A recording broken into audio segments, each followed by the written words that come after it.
Imperative sentence বলতে কি কি বোঝায় বলেন তো? ইম্পারেটিভ যে সেন্টেন্স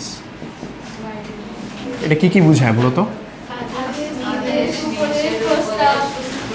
আচ্ছা, অর্থাৎ এটা আমরা একটা বলতে পারি যে কমান্ড বোঝায় এটা দিয়ে, কমান্ড। যেমন আমি যদি বলি ডু দ্য ওয়ার্ক, এটা কি একটা কমান্ড, ঠিক আছে? আর একটা জিনিস বোঝায় সেটা হচ্ছে অ্যাডভাইস বোঝায়। অ্যাডভাইস বোঝায় না? আমি যদি বলি যে কখনো মিথ্যা কথা বলো না, এটাকে একটা অ্যাডভাইস। আরেকটা জিনিস বোঝায় মানে মেইন স্ট্রিমে, সেটা হচ্ছে রিকোয়েস্ট বোঝায়। রিকোয়েস্ট, রিকোয়েস্টটাকে আমি যদি বলি প্লিজ হেল্প মি অথবা কাইন্ডলি সলভ দ্য ম্যাথ, আমি যদি এইভাবে বলি তাহলে এগুলো দিয়ে কি বোঝায়? রিকোয়েস্ট বোঝায়। তাহলে ইম্পারেটিভ সেন্টেন্সের মেইন জিনিসটা বোঝা গেছে। আচ্ছা, আজকে আমরা মূলত করব হচ্ছে ইম্পারেটিভ সেন্টেন্সকে কিভাবে আমরা প্যাসিভ ভয়েসে আমরা রূপান্তর করব। হ্যাঁ, মানে আমাদের যদি অ্যাক্টিভ ভয়েসে ইম্পারেটিভ সেন্টেন্স থাকে তাহলে আমরা প্যাসিভ ভয়েসে কিভাবে এটাকে রূপান্তর করব সেটা আমরা দেখব। দেখেন, আমরা হাতে গোনা 5টা রুলস পড়বো। হ্যাঁ, আচ্ছা দেখবো, এটা সমস্যা নেই। আমরা হাতে গোনা 5টা রুলস পড়বো। এই 5টা রুলসের মধ্যেই মোটামুটি আমাদের এই আলোচনাটা কভার আপ হয়ে যাবে আর কি। হ্যাঁ, আচ্ছা প্রথমে লেখেন রুলস নাম্বার 1।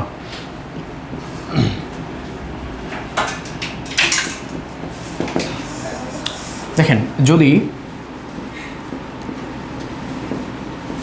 হ্যাঁ বোধক ইম্পারেটিভ সেন্টেন্স থাকে, হ্যাঁ বোধক বুঝেন মানে যেখানে কি কোনো না নাই,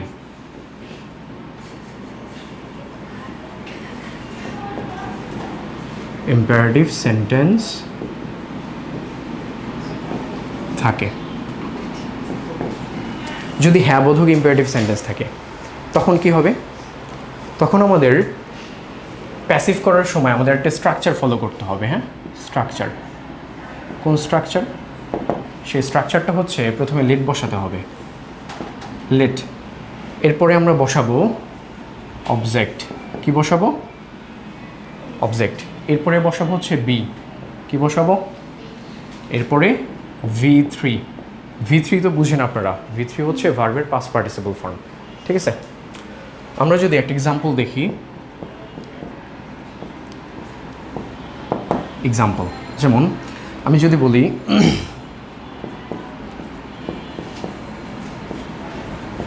ডু দ্য ওয়ার্ক, এটা কি আমাদের অ্যাক্টিভ ভয়েস আছে না? আমরা যদি এটাকে প্যাসিভ করি, কি করি?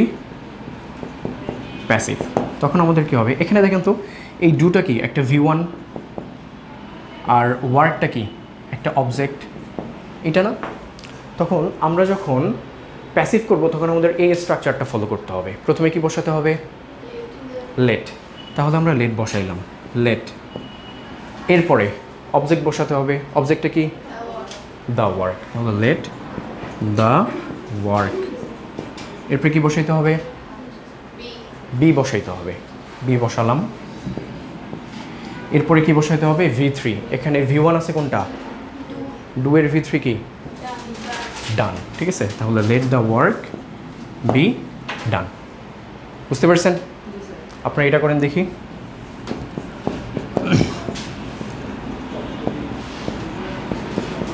পানিশ দ্য লায়ার, এটা করেন, punish the liar.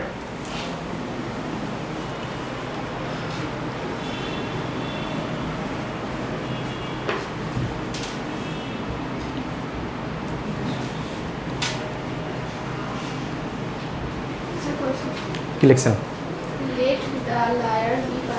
Good, mister সবার। আচ্ছা, আরেকটা করেন দেখি।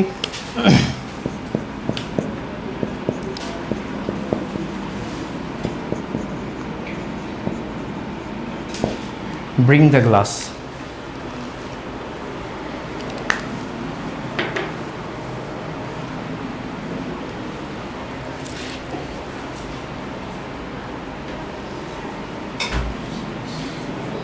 লিখছেন? গুড। আচ্ছা, এরপরে লেখেন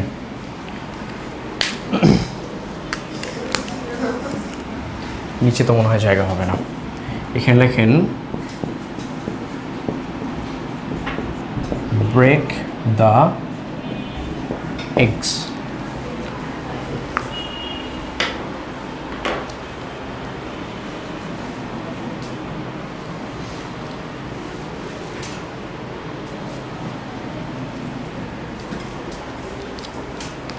বুঝছে কি লিখছেন? গুড। সাফিয়া পারতেছেন? বুঝতেছেন সব? আচ্ছা, তাহলে এই রুলসটা বোঝা গেছে? বুঝে গেছে এই রুলসটা? আচ্ছা, এরপর দেখেন আমরা রুলস নাম্বার 2-তে চলে যাব। হ্যাঁ, রুলস নাম্বার 2 সেম, শুধু এই জায়গায় হ্যাঁ বোধকের জায়গায় না বোধক হবে। হ্যাঁ, যদি না বোধক শব্দ থাকে, না বোধক শব্দ থাকে ইম্পারেটিভ সেন্টেন্সে, তখন স্ট্রাকচারটা কি হবে? তখন স্ট্রাকচারটা হবে let plus not plus object plus B plus V3। বুঝে গেছে?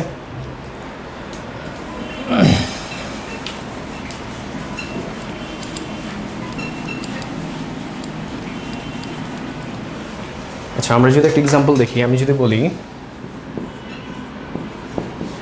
Don't cross the line,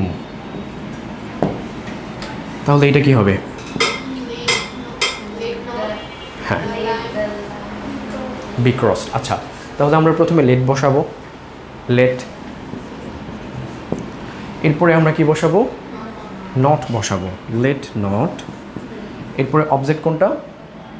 object হচ্ছে দ্য লাইন, এটা হচ্ছে অবজেক্ট, আর আমাদের ভার্ব হচ্ছে ক্রসটা। ঠিক আছে, তাহলে লেট নট দ্য লাইন, এরপরে বি বসাতে হবে, আর ক্রস এর V3 কি? ক্রসড। আচ্ছা, ক্রসড। বুঝে গেছে? Let not the line be crossed. এখন আপনারা যদি কেউ এইভাবে লেখেন, যে আপনারা যদি প্রথমে এরকম লেখেন let plus object plus not plus B plus V3, যদি এইভাবে লেখেন তবুও হবে। এই স্ট্রাকচার ফলো করে যদি লেখেন, তখন আমাদের অ্যান্সারটা কি হইতো? লেট দ্য লাইন, এরপরে হয়তো নট বি ক্রসড। বুঝে গেছে? দুইভাবে হবে, দুইটা স্ট্রাকচার ফলো করলেই হবে। আচ্ছা, এরপরে এটা করেন দেখি।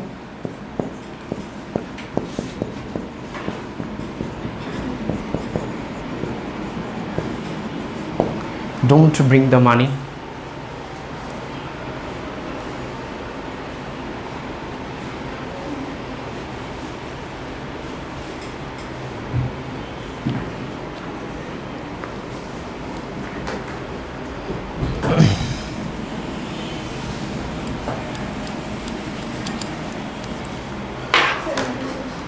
শেষ লেখা? গুড। আচ্ছা, 5টা দিচ্ছি, 5টা করেন।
হ্যাঁ, এই 5টা করবেন। হ্যাঁ, টাইম 2 মিনিটস, 2 মিনিটে করেন।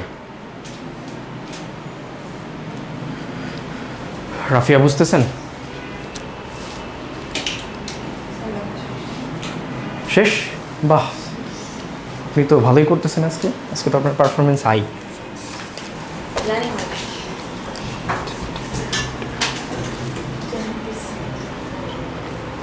হ্যাঁ হয়েছে তো প্রথমটা। গুড।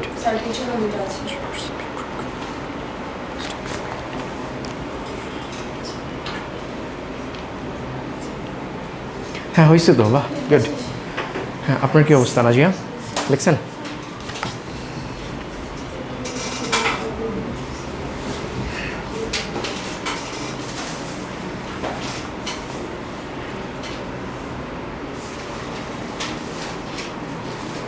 হ্যাঁ গুড।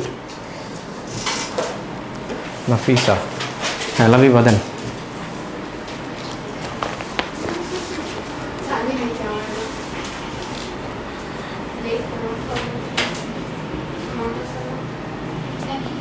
হ্যাঁ গুড। আপনি হাসতেছেন কেন, কোনো কারণ আছে?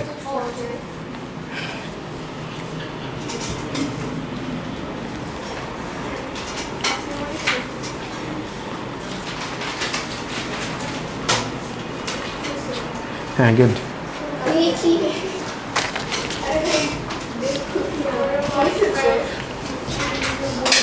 হ্যাঁ গুড, এই তো হ্যাঁ ভালো। স্নেহা আপনার কি অবস্থা, খাতাটা উঁচু করেন।